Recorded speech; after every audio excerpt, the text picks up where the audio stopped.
தமிழக மக்கள் அனைவருக்கும் எங்களுடைய சிந்தனை கிழமை நிகழ்ச்சி மூலமாக வாழ்த்துக்களையும் நன்றிகளையும் தெரிவித்துக் கொள்கிறோம். இன்று போலியோ சொட்டு மருந்து நாள்.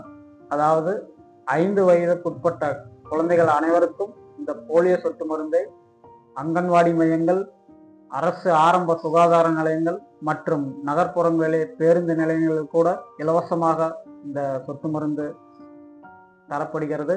உங்கள் குழந்தைகளை கட்டாயம் இந்த முகாமிற்கு அழைத்து சென்று போலியோ சொட்டு மருந்தை கொடுத்து ஒரு நோய் இல்லாத குழந்தைகளை காப்பது நம்முடைய தலையாய கடமை. போலியோ சொட்டு மருந்து மருத்துவ முகாமிலே தயவுசெய்து 5 வயதுக்கு உட்பட்ட குழந்தைகள் அனைவரையும் அழைத்து சென்று இந்த போலியோ சொட்டு மருந்தை உங்கள் குழந்தைகளுக்கு கொடுத்து அவர்களை நோய் நொடி இல்லாமல் இந்த சமூகத்திற்கு தரும்படி நன்றியோடு மிகுந்த அக்கறையோடு உங்களை கேட்டுக்கொள்கிறேன். நன்றி, வணக்கம்.